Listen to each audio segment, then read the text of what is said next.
Zilcosky has been teaching at the University of Toronto since 1991, both at the Center for Comparative Literature and at the Department for Germanic Languages and Literature. On a more personal note, I met Professor Zilcosky for the first time 3 years ago. I was an MA visiting research student from Italy and decided to audit one of his seminars on German modernism. So I have to admit that his philological ability and broad philosophical, historical, and cultural knowledge convinced me not only to pursue my Ph.D. at U.T., but also to take his seminar again this year, in case I missed something the first time. Not many words are needed then to introduce a key figure of the international scene of German studies and comparative literature, whose work speaks for itself and has been praised worldwide.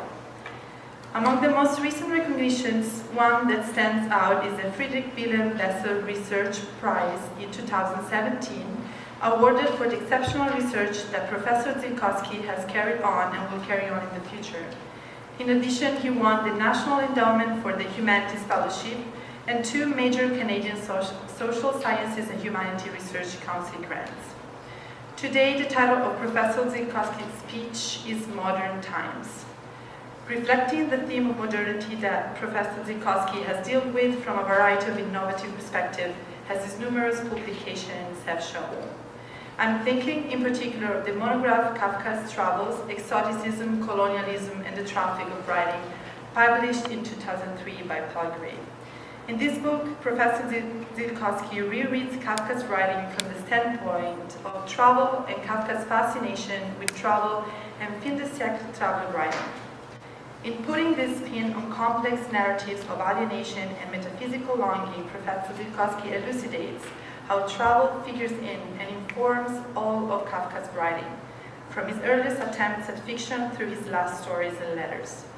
Central to the argument is the psychosociological role that dance toward adventure novels, which Kafka read throughout his life but scholars have failed to exploit, played in Kafka's lifelong struggle to align literary form with the dynamics of desire and self-consciousness. A more recent publication is Uncanny Encounters, Literature, Psychoanalysis, and the End of Alterity, published in 2017 or 16. Around 1900, Europeans traveled to far-flung places, hoping to find traces of the spectacularly foreign. They discovered instead what Freud called several years later the uncannily familiar, that is, disturbing reflection of themselves.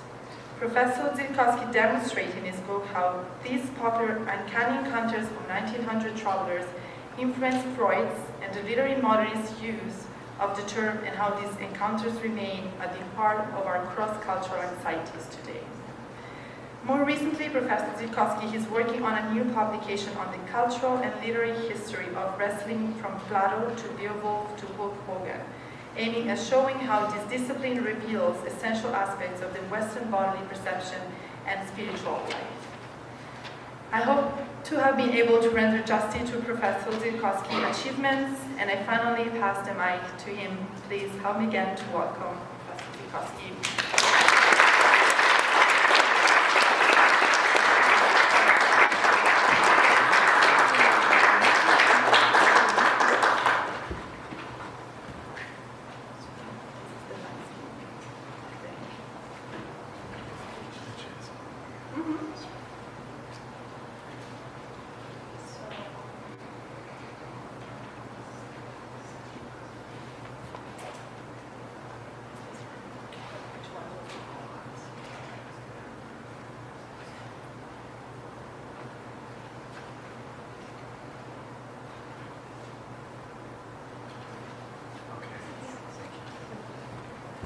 Thank you very much, Teresa, for the great introduction. I appreciate it. Thank you. And I appreciate also being invited to speak here by the graduate students in comparative literature.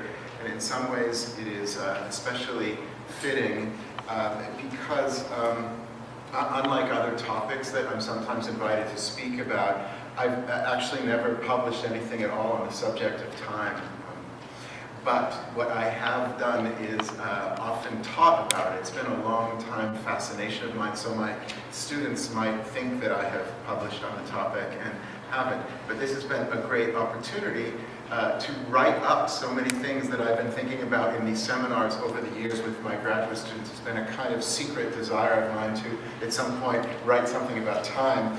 So I got to do it for the last few weeks. And in some ways, it is, this paper then is brand new because I just wrote it. But it's also quite old because I've been working through these things with my students for years and years. And as you'll see, this sort of old newness fits in with the topic I want to talk about today. So the, my presentation today is called Modern Times. So what are modern times? And importantly, when did they begin? A long time ago, it seems. Few things, as Paul de Man reminds us, are as old as modernity. The term modernus goes back to at least the 5th century, revealing that even some ancient Romans thought that they were modern. This sense persisted for medieval Europeans, who distinguished between the teachings of their contemporaries, modernus, and those of the Church Fathers, antiquus. By the 17th century, everyone knew what it meant to be modern because of the debate at the Académie Française, la querelle des anciens et des modernes. Finally, around 1900, European poets, artists, and thinkers reinvigorated this definition by asserting, with T.S. Eliot, that only they could create, quote, the new, the really new. So, despite this long history of newness, I will argue today for a particular climax in Eliot's decades, that is, the decades around 1900, and what is more, insist that this sense of living in modern times emerged from living in the period of modern time in the singular, and thus also the connection to the conference today, to timekeeping and timepieces. Groundbreaking technological advances in timekeeping defined what it meant to be modern, and more important, produced the telltale temporal crisis within modernism. The modernists did not only counter the old, les anciennes, as they claimed, they also reacted against something vehemently new, the technologies that attempted to standardize time. Against this apparently real time of the world, writers and thinkers from Zola to Kafka to Schnitzler to Bergson to Woolf to Freud proposed something that seemed not very modern at all, an apparently ancient time, the time of the soul, of the unconscious.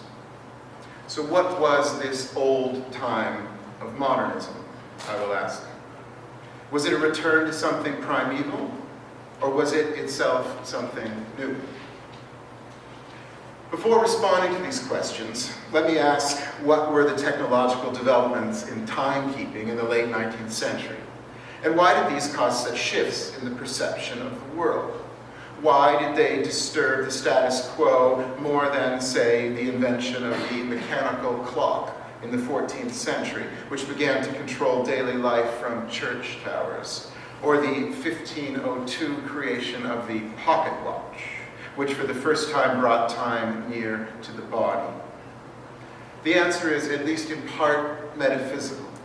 For despite the presence of mechanical town clocks from the late Middle Ages onward, everyone knew that these were subservient to the real time of nature. The sundial remained the authority according to which all clocks were set.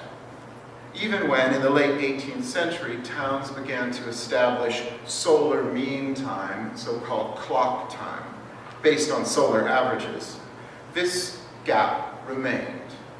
Each city's 12 noon stayed fixed to the sun's high point in that particular town, as any traveler knew, for each city still kept its own time. Reading was 4 minutes behind London, which was itself 5 minutes ahead of Oxford, and 14 ahead of Bridgewater, and so on. These differing times, for a long time, were not a problem. people traveled by horse and buggy and simply adjusted their watches when they arrived in the new town. It only became a problem in the mid-19th century with the spread of the railway, which itself produced changes in the metaphysics of time. Because London was 9 minutes ahead of, say, Bath, travelers often missed their connections. More than this, conductors did not know when another train was passing, because the time on the Bath train often differed from that on the London one. These discrepancies led to horrible crashes, like the 1853 one on the Providence-Worcester line in the United States. And I just want to show you a picture here.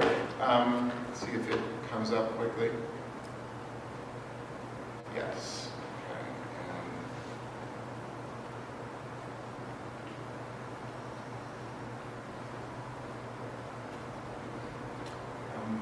Do you know how to get to the next slide? Just get a slideshow on top. slideshow on top. So I never use PowerPoint as well. That's why I think I'm lost as much. Slideshow. Go there. From the start. And now just click on it. I see. Okay. All right. So this is a chart that was developed by the railway companies in the United States after the train crash on the Worcester-Providence line to prove how important it was to develop standard time, because one of the reasons for the crash was this confusion of times on the two lines. And these are all the times for most American cities compared with 12 noon in Washington, D.C. So Albany, New York is 12:14, Augusta, Georgia is 11:41, Augusta, Maine is 11:31, etc. Politicians called for solutions, and the railway companies took the first steps, establishing standard times within their own companies. Each conductor would hand his watch to his successor at the end of a shift. But this did nothing to prevent trains from different companies using different times from crashing. Countries thus began to establish standard railway times for their entire nations. England did so in 1880, France in 1891, and Germany and Austria-Hungary in 1893. In the subsequent decades, after wrangling about which meridian to choose, most countries pegged their railway time to Greenwich. By 1914, all of Europe finally accepted this premise of universal, not just national validity. I just think it's not that long ago, right, that this was when Greenwich was finally adopted also in France.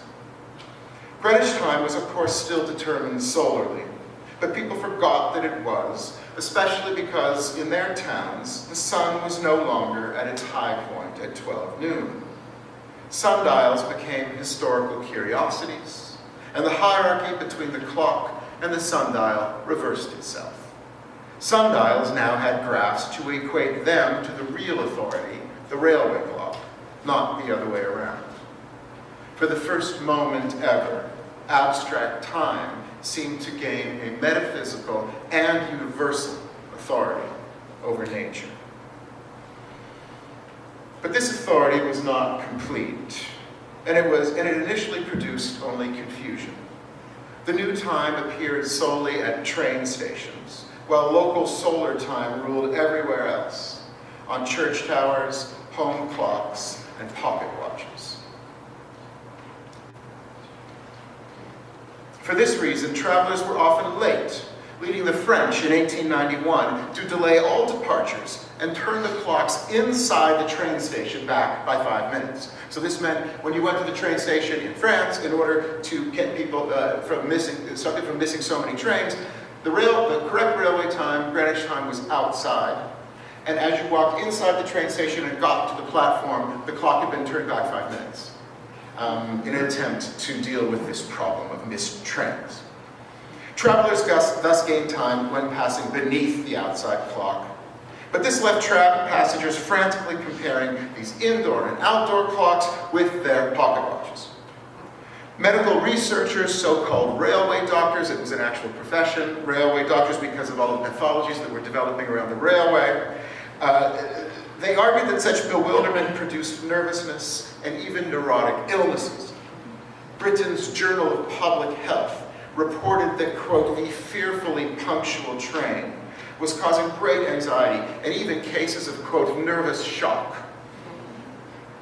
Evidence of this runs through European and journalistic literary accounts from around 1900, as when the protagonist of a Franz Kafka short story reports, quote, I was on my way to the station. As I compared the tower clock with my watch, I realized it was much later than I had thought, and I felt a shock. An earlier Kafka character similarly walks to the train station, frightened that he will miss the train, until the clock strikes 5:15, which should give him plenty of time. But now a passerby tells him that it's, quote, 5:45, even though the station clock strikes this time only several minutes later. Kafka's protagonist now bolts toward the train, experiencing the same, quote, heart palpitations that so-called railway doctors attributed to punctuality fears, as described in a medical monograph about the railroad by a certain Dr. Alfred Haviland, and the title of the book was Hurried to Death.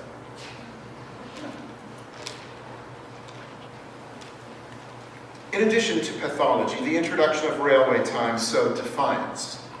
As the new time spread through English towns, it expanded within these towns, from the station clock to those at the markets and the churches.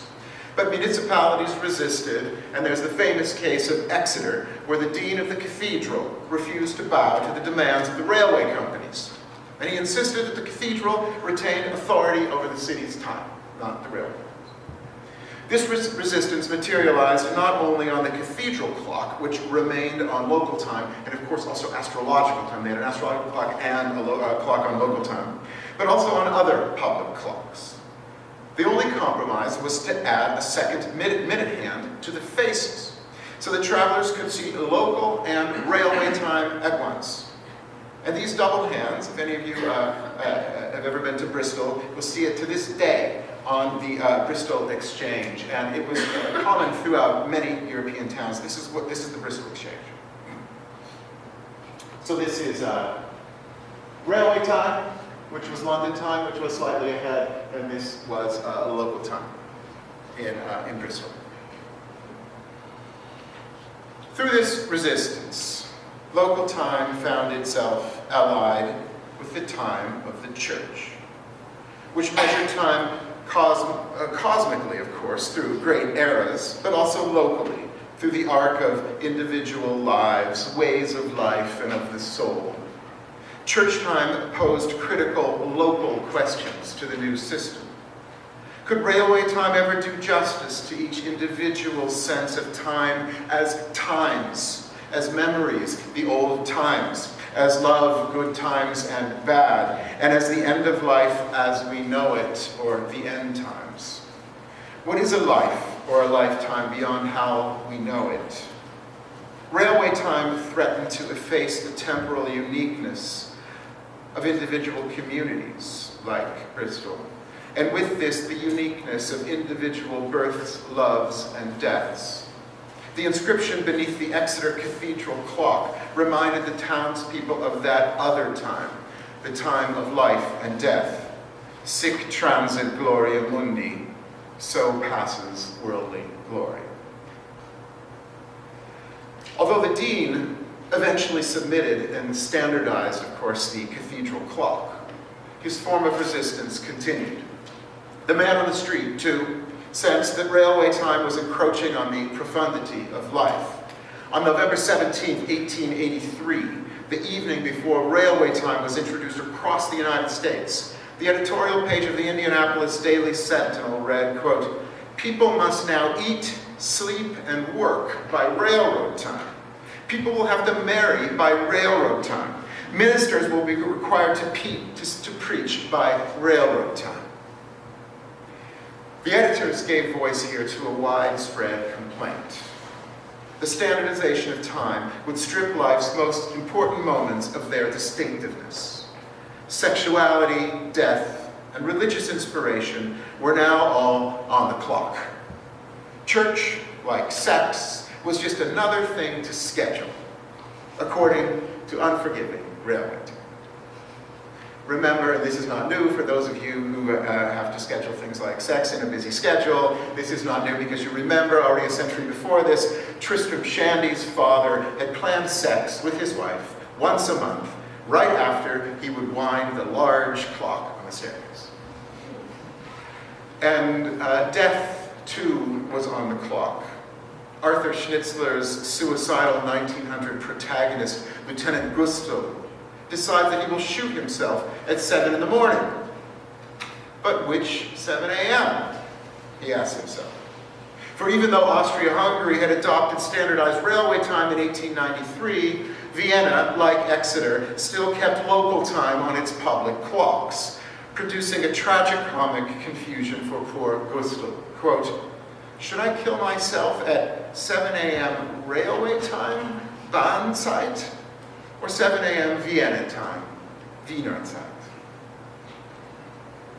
This conflict between railway time and the more profound times of love and death run through the proto-modernist late 19th century writing known, of course, as naturalism, especially Émile Zola's famous 1890 novel about the railway, La Bête Humaine, the human beast, whose plot is governed by the timing of trains. The narrator repeatedly views the station clock and names each train according to its departure time, the 3:25, the 4:25, the 6:30 express. And these are just examples out of dozens that provide the text with its overriding sense of temporal order. The novel expresses this order stylistically, as when describing how an express train storms through a small town, quote, and it passed, mechanically, with mathematical precision. Simultaneously, however, the novel reveals how the disorderly time of love and death lurks beneath this punctual surface. When Roubaud, a railway official devoted to temporal rigor, discovers that his wife has been having an affair, he goes into a rage, plans the murder of his rival, and, while arguing with his wife, loses track of time for the first time in his life. Quote, he was astounded. 1 hour, barely 1 hour. It seemed to him that they had been devouring one another for weeks. And his wife, who ultimately assists in the killing, recalls the pleasant feeling of timelessness produced by this love murder. Quote, it is frightful. You are borne away. Oh, so far, so far. I lived longer in that 1 minute than in all of my previous life. When her new lover, a railroad engineer, hears her story of the murder, he too desires to kill and so lose track of time. Quote, oh, if I could but deal a blow like that, satisfy my long craving, become acquainted with that minute that is longer than a lifetime. This tension between standardized and primitive time is writ large in the work of the foremost German naturalist, Gerhard Hauptmann, especially in his 1888 novella about the railway, Bahnwärter Thiel, Gatekeeper Thiel. Like La Bête Humaine, Gatekeeper Thiel runs according to railway time, governed by the protagonist Thiel's absurd job of promptly closing a remote railway barrier even though no passers-by ever appear. He's way off in the forest and he has to open and close a railway gate on time exactly, even though in the entire story, except at the end, no one ever appears. Time dominates everything. Thiel leaves daily for his shift at 5:45, eyeing his pocket watch. Even when he wakes from naps, his, quote, first glance was at the clock. This temporal orderliness causes Thiel to blind himself to the tragedy occurring before his eyes. His second wife repeatedly abuses his son from his first marriage, and what is more, has now let the boy play unattended near the tracks. The Silesian express train is arriving with its ominous punctuality, and it runs over the boy. A scene that Hauptmann describes in naturalism's telltale second-by-second style, in a passage that takes approximately 20 seconds to read, the same time it would have taken for the action to occur. By mimicking the cold regularity of the train, Hauptmann's style calls attention to the inhumanity of railway time. And this style now sets the stage for railway time's opposite. Teal enters into the same profound timelessness that had erupted in La Bête Humaine. When Teal finds his dead son on the tracks, he faints, and time literally stops. Quote, Teal's carefully kept watch fell from his pocket. The case sprang open. The glass broke. The railwaymen carried a cataleptic Teal home and put him in bed, referring to him now only as der Bewusstlose, the unconscious one. As if mirroring Teal's state, the text blacks out in a paragraph break, during which we learn several hours have passed, and Teal has somehow risen from his bed and smashed his wife's skull. The townspeople search for Teal and find him sitting on the same spot of the tracks where his son had been killed. The next express train, punctual as usual, has to stop while the authorities remove Teal from the tracks. They declare him mad and send him to Berlin to an asylum. We see here, as in La Bête Humaine, the persistence of an unconscious time beneath the veneer of railway time. And again, this primitive time seems to have a salutary quality. When Teal's watch breaks, he becomes free to do what he should have done long ago, defend his helpless child from abuse. Teal, of course, does so with excessive brutality, but this, the narrator tells us, is because he has become the unconscious one, the one who has entered into that other time of madness. And if Teal indeed goes insane at the end, he does so with Hauptmann's blessing. This madness is what allows him, by sitting on the tracks, to finally stop railway time. And what is more, act with the decisiveness for which the trauma of abuse had called. The text's last sentence emphasizes the timelessness of this act. When the authorities bring Teal to the asylum, he holds his son's cap and tenderly strokes it, a fetish object that freezes Teal forever in the moment of trauma, in that deep past where all clocks are broken.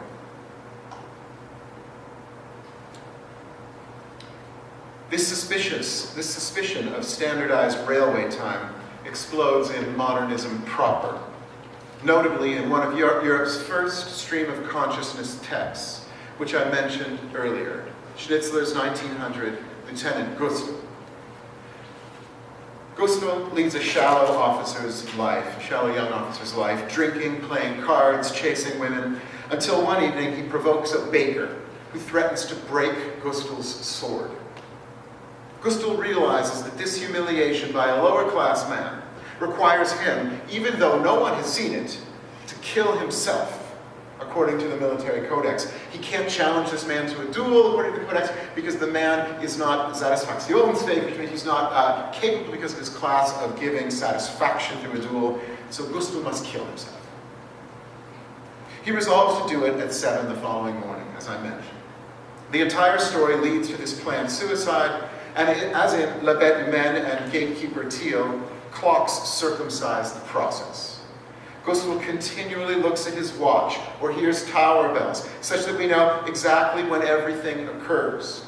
The story begins at 9:15 p.m. Gustl loses his way in the Prater Park at 11 p.m. He awakens from a nap at 3 a.m. He enters his favorite cafe at 5:45, and so on. To give you an example of how the clocks intrude, Gustl is lost in thought, wondering why his girlfriend, Steffi, has canceled their date for that evening, when the bell startles him. Quote, how many strokes? 1, 2, 3, 4, 5, 6, 7, 8, 9, 10, 11, 11, 11. I ought to go. And this is prototypical for the way the clock comes in and out through the text. When Gustl later wakes from his nap, he says, I must look at my watch, which probably had the same doubled minute hands that we saw on the Bristol Exchange. And he then hears the clock on the North Railway station strike, and he poses again that ontologically absurd but practically significant question, quote, should I shoot myself at 7 according to railway time or according to Vienna time? Gustul's impending death leads him, as did Hauptmann's and Zola's heroes, but now in the proto-Heideggerian sense of being toward death. Shortly after wondering which clock should govern his suicide, Gustul decides that he might need to delay killing himself because he has so many farewell notes to write. And by the way, the novella is a tragic comic. It's funny all the way through. Quote, nobody insists that I kill myself at 7. After 8 o'clock, there is still plenty of time for being dead. Being dead. Tot sein. Yes, that's the word for it. Gustul cites here that other temporality, the time for being dead, Zeit zum Todsein, which opposes the standardization that keeps his life at its trivial level. This new time allows Gustul, for the first time, to focus on profundities. He notices the scent of spring flowers and thinks of what he will lose by killing himself, including an opportunity to mend relations with his mother, sister, and Chefi. Within these reveries, he begins to imagine a fuller life, only to be dragged back to his impending suicide. But even this occurs within that deep temporality where time is incalculable, where forgetting and remembering blur. Quote, am I crazy the way I always forget? Good God, I forget it every moment. End quote. How might one forget something, especially one's own death, every moment, jeden Moment, and more than this, forget it always, immer? Schnitzler is not only prefiguring Heidegger, but also reflecting what his friend Freud in those same years called the unconscious, where everything is forgotten and remembered simultaneously. As Gustul learns in his long night outside of railway time, his humiliation and his coming suicide are both always forgotten and, quote, written down to eternal memory. The story ends comically, with Gustul learning just before 7 a.m. that the baker has died of a stroke, meaning that Gustul now no longer has to kill himself. This revelation shocks him out of the existential time of dying, back into the surface time of clocks and railway. He remembers all the things he has to do in his daily routine as an Austrian officer. This is the very end of the story. Quote, in 15 minutes, I'll go to the barracks and let Johann give me a cold rub-down. At 7:30 we have drill, and at 9:30 formation. And I'll write to Steffi to leave this evening open for me, and this afternoon at 4, etc. The external causal time of the clock has returned fully to replace the time of being. Gustul's life goes back to its trivialities. He has lost his chance to live with the knowledge that every lifetime is projected toward that other time, the time for being dead. And just as Gustul is jerked out of this other time, so is the reader. For Schnitzler's story, his early experiment in stream of consciousness writing has ended. By approximating both a dream state and the free association of psychoanalytic patients, Schnitzler had plunged his reader into the timelessness of the unconscious, or as Bergson wrote 1 decade earlier, into non-spatial time. As Bergson had insisted, this deep time of duration, of durée, did not simply conflate past, present, and future. It also expanded the present, as Schnitzler's stream of consciousness does, to include all past, and maybe even a future. Yet even this durée can never escape fully its conflict with railway time, which, as in Schnitzler's story, tragicomically recaptures also us in the end. Just over a decade after Schnitzler, in 1912, Franz Kafka created the famous Gregor Samsa, who makes his living riding the rails as a traveling salesman. Samsa initially even diagnoses his monstrous metamorphosis as, quote, a standing ailment of the traveling salesman, including the neuroses caused by the railway's punctuality. And this is one of the humorous moments in the novella. Of course, he has just been transformed into a massive vermin, and he thinks it's just an occupational ailment, and that he'll feel better in the afternoon. Before his transformation, Gregor had worried obsessively about train connections and timetables. And now, after awakening in his new form, he ignores his metamorphosis and frets only about being late. Quote, I better get up since my train goes at 5.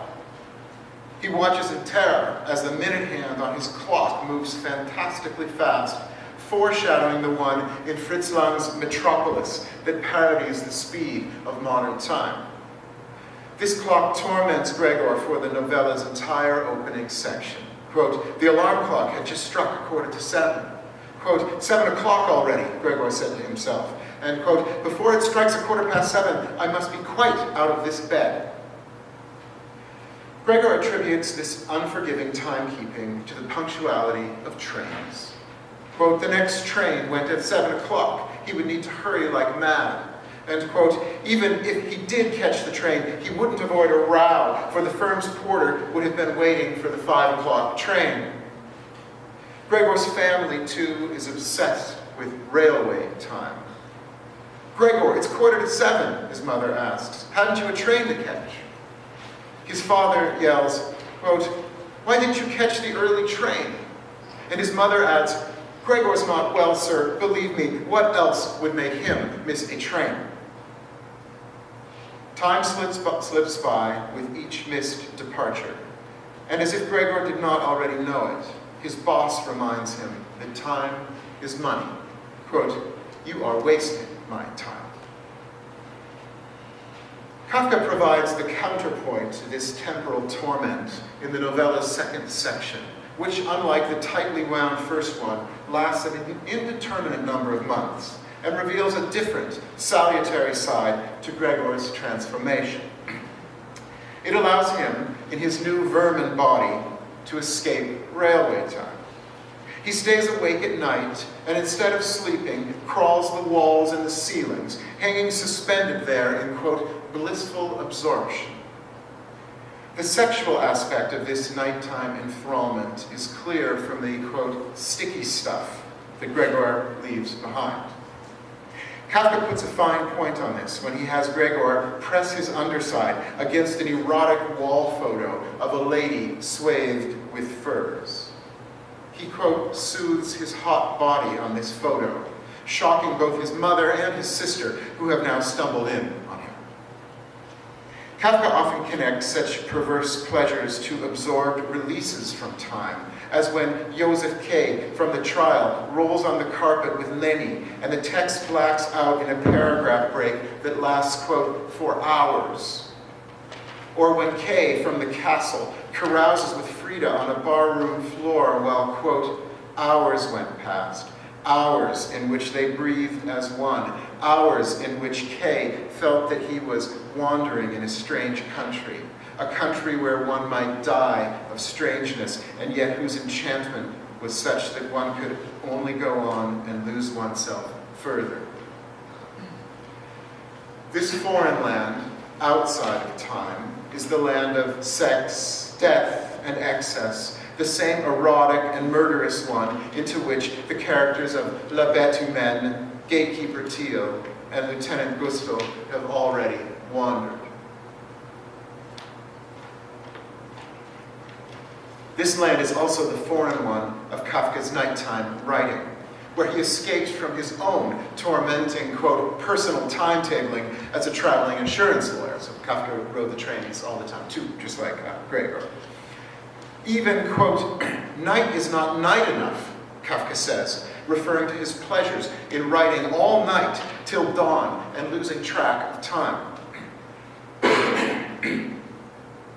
On the early morning of September 23rd, 1912, For example, just after completing the last sentence of his first great story, The Judgment, Kafka cannot believe how the night has flown by. Only when shutting off his desk lamp does he even notice the light of day. The family's maid enters the room, and Kafka, like Gregor in front of his mother and sister, flaunts his nocturnal gratifications. He, quote, stretches in the presence of the maid and says, "I've been writing until now." And he watches as she observes, quote, "the appearance of my undisturbed bed as if it had just been brought in." Kafka stands proud in front of this story that has, quote, "come out of me like a real birth, covered with filth and slime." Foreshadowing the incubus, Gregor, who will soon come out of Kafka in the night and spread his own nighttime filth before mother and sister on the wall. Kafka's desire to inhabit this time beyond normality will become central to his resistance to marrying Felice Bauer. Felice insists that the two of them have a comfortable home, good food, central heating, and most important, a return to standardized time. She wants them to be in bed by 11 o'clock, and she even wants, Kafka writes, to, quote, "set my watch," which for the past 3 months has run 1.5 hours ahead, right to the minute. Kafka used to set his clock to the wrong time. Kafka, like Zamza, opts not to change his clock for Felice. He will stay on his own wrong time, his perverse temporality of creativity, pleasure, and bachelordom. After Kafka's novella, we have the explosion of the 1920s novels, the famous ones, that juxtapose standardized time to the time of sex and death. For example, in Joyce, Proust, Thomas Mann, and as I'd like to mention quickly today, Virginia Woolf's Mrs. Dalloway. Like the texts of Zola, Hauptmann, Schnitzler, and Kafka, Mrs. Dalloway is governed by clock time. And those of you who know this, it's obvious from the text, the striking of Big Ben. Already, in the opening scene, Clarissa experiences this striking as, quote, irrevocable, cruel in its punctuality, making her weak heart skip. And we discover how Big Ben's, quote, great booming voice lays down the law. But we are also aware of a second clock in London, St. Margaret's, which chimes a bit later than Big Ben, recalling the off-kilter local time in Schnitzler's Vienna and Kafka's Watch. This non-simultaneous time produces confusion, and also, as in Schnitzler, the opportunity to consider the temporality of death and love. Peter Walsh imagines sadness within the clock's tardiness. Quote, "Some grief for the past holds it back," which reminds him of the love for Clarissa that he has entombed in his youth. The late clock, quote, glided into the recesses of the heart and buried itself in ring after ring of sound, like something alive, making him blissful.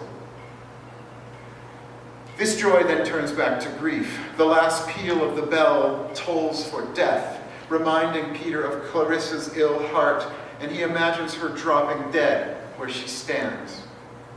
He then falls asleep, entering the timelessness of a dream inhabited by mythical women who recall the, quote, death of the soul and the traumatic moment when Clarissa had first abandoned him. This same late bell then reminds the Dalloway's governess of the time of her own death and love, of her terminal obesity and her illicit, quote, fleshly desires for Clarissa's daughter. This late clock on St. Margaret's gains full symbolic force at the end, when Clarissa learns of the suicide of the war veteran Septimus Smith, due to an illness that by its very nature arrives too late, quote, the deferred effects of shell shock.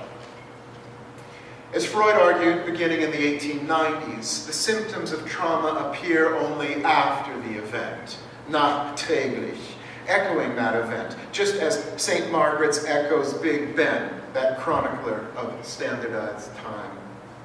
This echoing impels Woolf's characters to remember temporally frozen moments, scenes of abandonment and loss from their youths.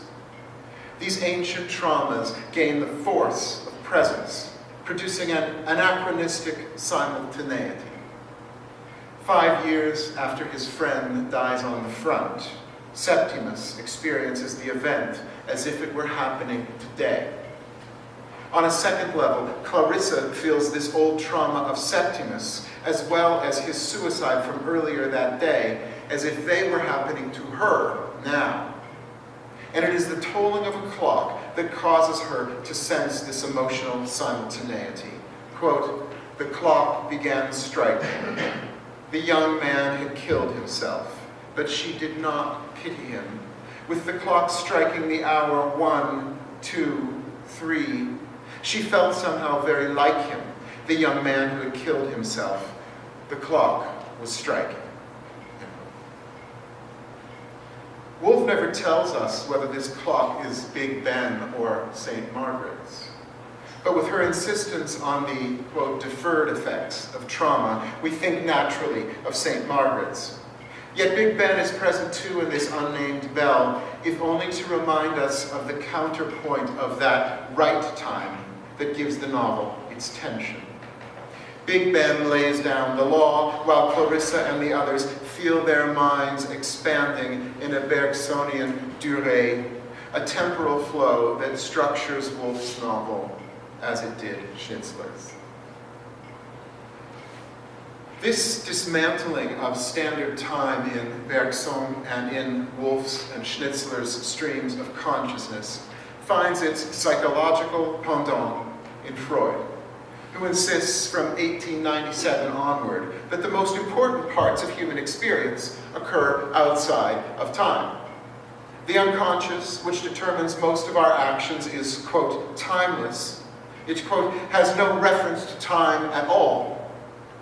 More specifically, the unconscious does not recognize the passage of time, because our past desires are never satisfied and thus, quote, indestructible. They remain forever present with us in their original form, like calcified foreign bodies.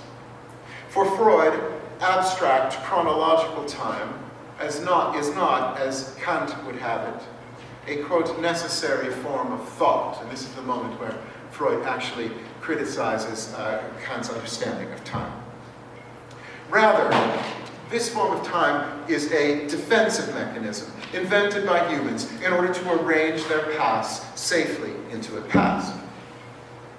But this attempt to shield ourselves by ordering being into chronological time does not work, Freud insists, because of the nature of the unconscious, where, quote, nothing can be brought to an end, nothing is past or forgotten. From this position, we might more accurately call Schnitzler's Joyces and Woolf's literary experiments streams of unconsciousness. They burrow beneath the conscious enlightenment chronologies of time to a primitive time zone of not thinking, where distinct times can no longer be sorted.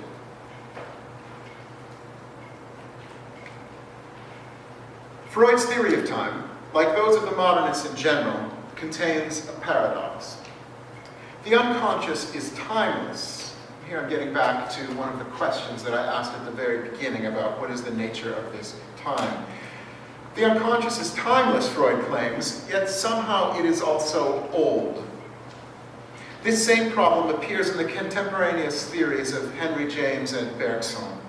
The person experiencing Bergsonian durée, for example, sees not only the melding of the present and the past, he sees also that this melding occurs specifically in the past. As Bergson writes in 1907, he, quote, sees the material world melt back into a single flux. How can time be a single flux, as Bergson insists, yet still something that we must go back to find?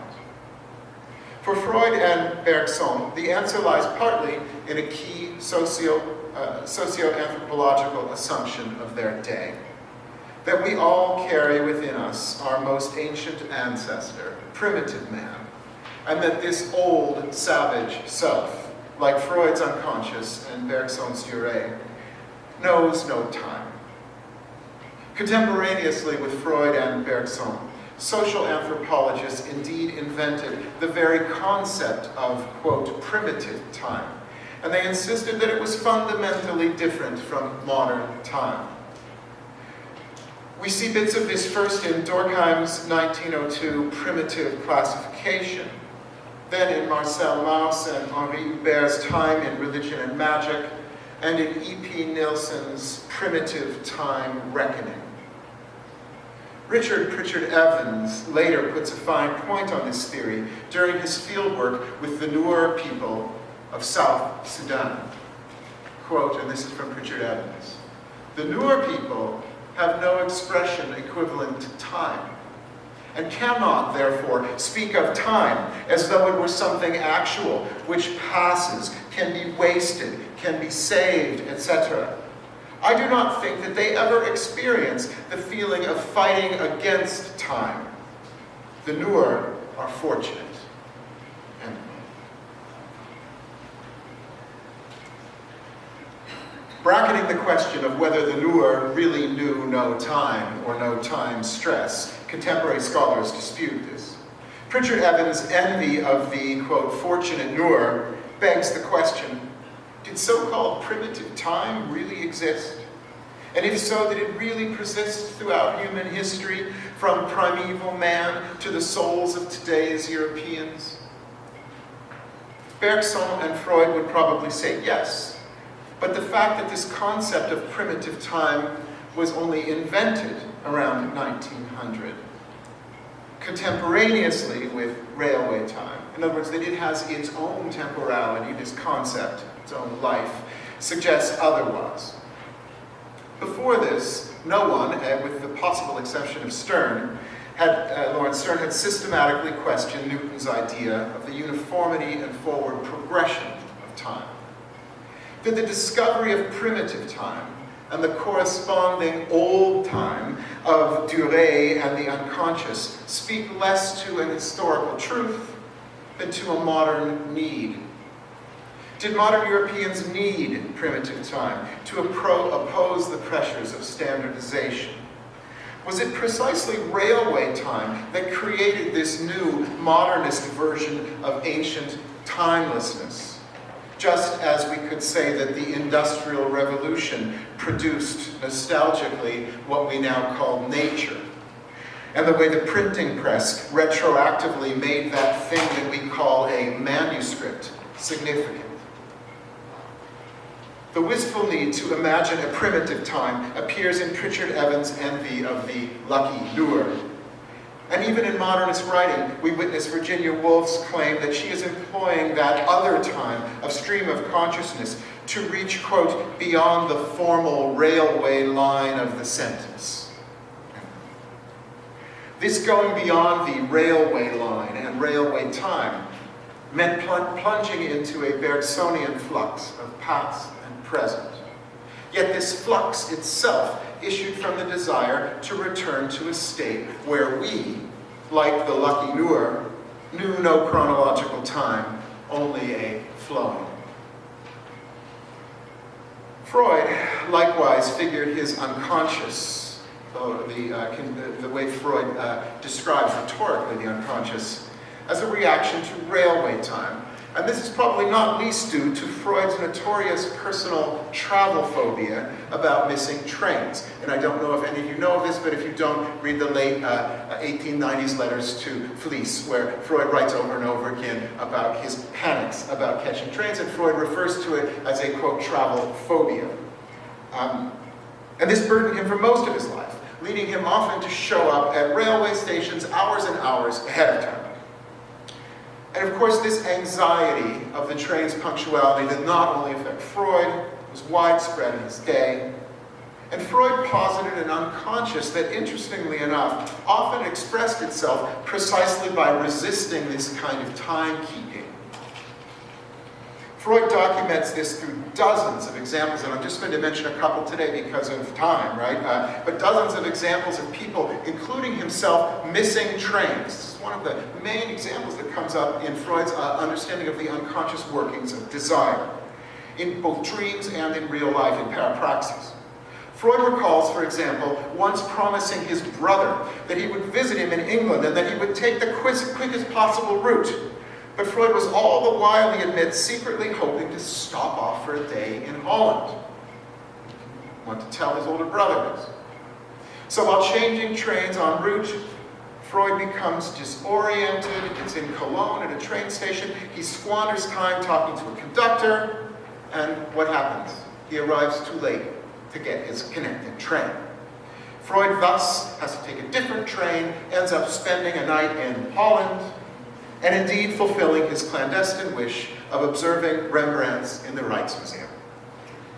Freud similarly recounts the story of a just married man who, while traveling on a train with his new wife, deboards when the train has a brief layover in a town so that he can go quickly visit the town. He returns to the train in time, he thinks, only to discover that he is in fact late, and that the train, with his wife inside, is gone. When this man tells his old nursemaid the story, she says, quote, "Nothing good will come of this marriage." The man later separates from his wife, and he interprets the missed train as, quote, "an unconscious protest against the marriage." In a similar case, Freud recalls a little boy imagining his father missing a train so that this boy can satisfy his Oedipal fantasies with his mother. Over and over again, and there are many more examples, this wrong time of the missed train leads to the right time of the unconscious. Although governed by its resistance to railway time, Freud's unconscious seems, oddly, to have a railway of its own. The wrong time of the missed train sends the psyche on what Freud repeatedly calls, quote, unconscious trains of thought. The metaphor is the same in German, Gedankenzüge, unconscious trains of thought. These train thoughts indeed travel the way trains do, along neural pathways that open through a process of what Freud calls Bahnung, translated as facilitation, strange translation, but translated as facilitation. Bahnungsstem, Bahn, denotes transportation systems. You will know the Autobahn. But more specifically the railway, because Bahn to this day is the German word for railway. In the 1901 Dora case, Freud insists that in dreams, some words take on the role of, quote, switches on this unconscious railway. These, quote, switch words are, quote, points at a junction that send us on, quote, another set of rails, which then form the, quote, second track of the dream. Freud extends this metaphor on the example of two words from Dora's dream, fire and water.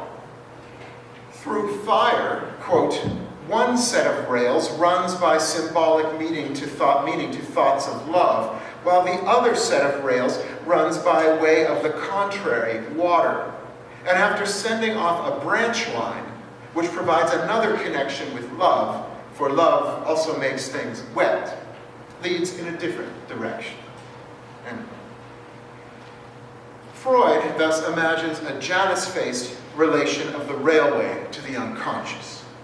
On the one hand, the unconscious resists railway time by refusing to let the subject arrive punctually. On the other hand, this lateness allows the unconscious to set off on a railway of its own. Lacan picks up on this metaphor in Freud when Lacan describes in The Agency of the Letter and the unconscious working of desire, which, Lacan insists, is nothing other than our experience of, quote, being caught in the rails. We might actually speak of two competing railway times in Freud. The external one, and this would complicate the idea of timelessness in Freud, we might actually speak of two competing railway times in Freud. The external one that causes anxiety, and the internally apparently timeless one. When Freud asks his patients to access the latter by free association, he uses rail travel as a metaphor. You should observe your inner life without judgment, as if, quote, sitting at the window of a railway carriage and describing to someone inside the carriage the changing views which you see outside. This indistinct landscape from the train window, where past and present blur, symbolizes the landscape of the unconscious. Freud feels these, quote, I live only for the inner work. I am gripped and pulled through all times in a quick association of thoughts. My moods change like the landscape seen by a traveler in a train. Tellingly, Freud's handwriting becomes unclear when he writes the all in all times, when he says,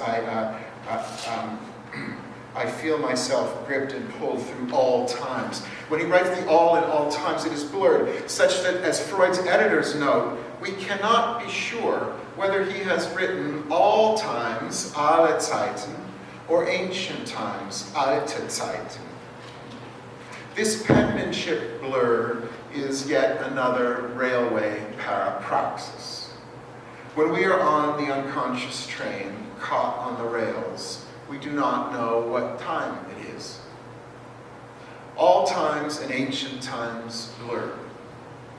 J.B. Pontalis, the co-author of the authoritative Dictionary of Psychoanalysis, sees this unconscious time of the train reconstituted in the analytic session.